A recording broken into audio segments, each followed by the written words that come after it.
அலைக்கும். பீஃப் பிரியாணி வைக்கிறதுக்கு 1 கிலோ வந்து பீஃப் எடுத்திருக்கேன்.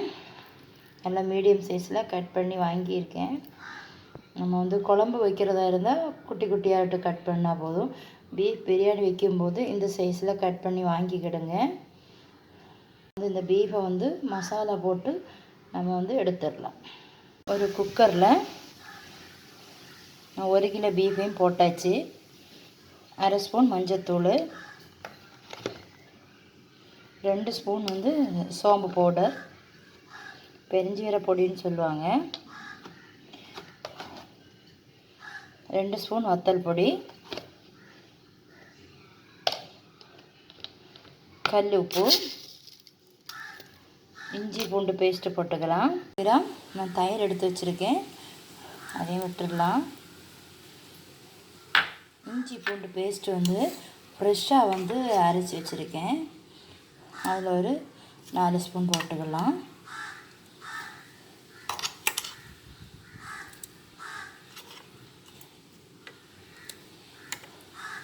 நல்லா மிக்ஸ் பண்ணி நம்ம விட்டுக்கலாம். எல்லா மசாலையும் படுற மாதிரி விட்டுக்கலாம். நல்லா மிக்ஸ் பண்ணி விட்டுக்கலாம். நல்லா மிக்ஸ் பண்ணியாச்சு. இனி வந்து தண்ணி எல்லாம் எதுவும் விட வேண்டாம். நம்ம தயிர் விட்டுருக்கோம். ஃப்ரெஷ்ஷான கோகோனட் ஆயில் வந்து நம்ம விட்டுடலாம். கோகோனட் ஆயில் விட்டதுனால நல்லா சாஃப்டாக நமக்கு வந்து இந்த பீஃப் வந்து நல்லா வெந்து கிடச்சிரும். இப்போ நம்ம ஸ்டவ் ஆன் பண்ணி விட்டுடலாம்.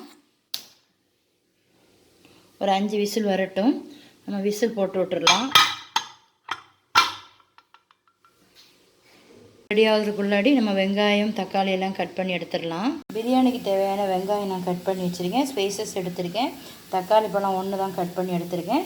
பச்சை மிளகா, இஞ்சி பூண்டு பேஸ்ட்டு, 3/4 கிலோ நம்ம தாவூத் அரிசி எடுத்திருக்கேன். இதை வந்து நம்ம ஒரு 1/2 மணி நேரம் ஊற போட்டு நம்ம எடுத்துடலாம். நல்லா வாஷ் பண்ணி நம்ம பிரியாணி வைக்கிறதுக்கு நம்ம தேவையான வந்து ஒரு சட்டி வச்சுருக்கோம். அதில் நம்ம கோகோனட் ஆயில் விட்டுடலாம். கோகோனட் ஆயில் விட்டதுக்கப்புறம் நம்ம ஸ்பைசஸ் எல்லாம் வந்து நம்ம போட்டு விட்டுடலாம்.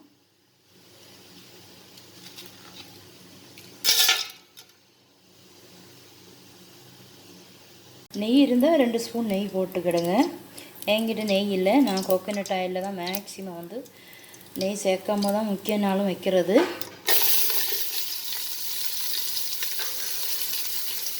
வெங்காயம் போட்டாச்சு. பச்சை மிளகாயும் போட்டு விட்டுடலாம். கட் பண்ணி வச்சு இந்த பச்சை மிளகாயை போட்டு நல்லா வதக்கி விட்டுக்கிடுங்க. ஒரு 1/4 டீஸ்பூன் வந்து ரொம்ப காரம் வேண்டாம், ஒரு சேஞ்சுக்காக, கலர் சேஞ்சுக்காக தான் ஒரு 1/4 டீஸ்பூன் வத்தல் போட்டிருக்கேன். 1/2 ஸ்பூன் வந்து சோம்பு போட்டிருக்கேன்.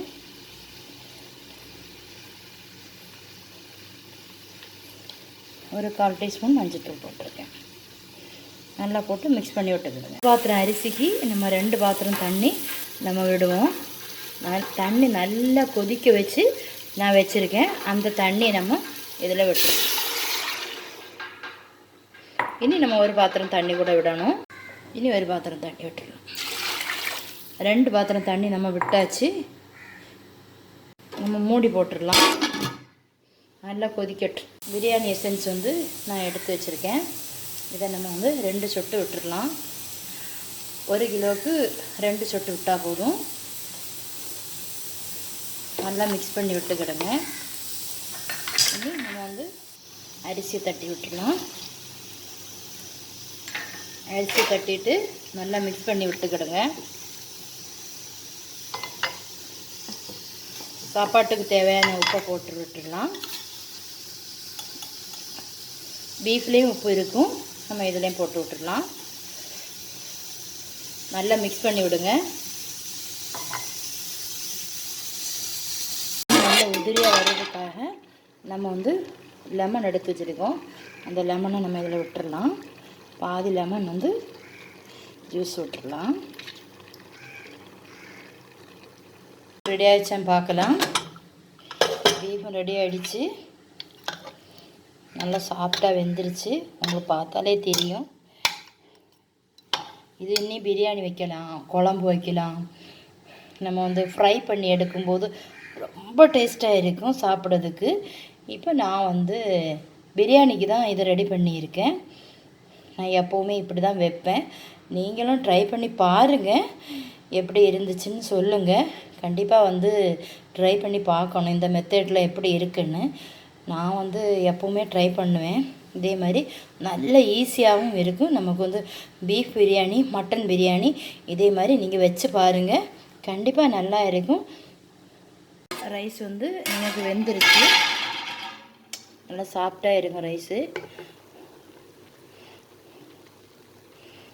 நம்ம வந்து பாதி ரைஸை இதிலேருந்து நம்ம எடுத்துடலாம். எடுத்தால் தான் நமக்கு பீஃப் வந்து போடுறதுக்கு கரெக்டாக இருக்கும். நான் பாதி ரைஸை எடுத்துட்டேன். ரைஸை நம்ம எடுத்துட்டோம். இனி வந்து இந்த பீஃபை வந்து நம்ம போட்டு விட்டுடலாம். அப்போ தான் வந்து நமக்கு வந்து சாப்பிடும்போது ரொம்ப டேஸ்ட்டாக இருக்கும்.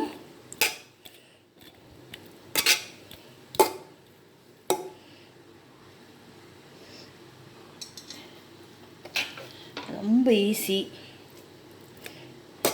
ஈஸியாக வந்து நம்ம பீஃப் பிரியாணி இப்படி ரெடி பண்ணிடலாம். வெங்காயம் வந்து கோகோனட் ஆயிலில் வந்து ஃப்ரை பண்ணி எடுக்கிறேன்.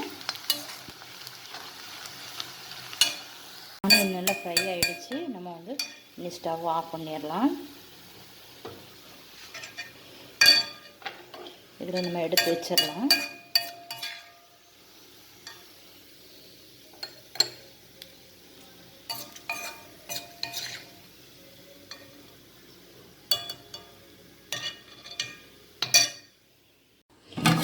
ஓப்பன் பண்ணிவிட்டு ஆனியன் வந்து நம்ம ஃப்ரை பண்ணி வச்சுருக்கோம், அதை போட்டு விடலாம்.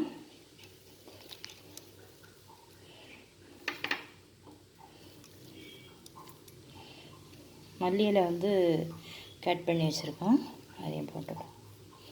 கண்டிப்பாக நீங்கள் வந்து இதை ட்ரை பண்ணி பாருங்கள். நம்ம அலுமினியம் ஃபாயில் வச்சு கவர் பண்ணியாச்சு. நான் மீடியம் ஃப்ளேமில் தான் போட்டிருக்கேன். நீங்கள் கண்டிப்பாக ட்ரை பண்ணி பாருங்கள். ஃபுட்டி வித் பினு சேனலை சப்ஸ்கிரைப் பண்ணுங்கள், லைக் பண்ணுங்கள், கமெண்ட் பண்ணுங்கள் ஃப்ரெண்ட்ஸ். நீங்களும் கண்டிப்பாக ட்ரை பண்ணி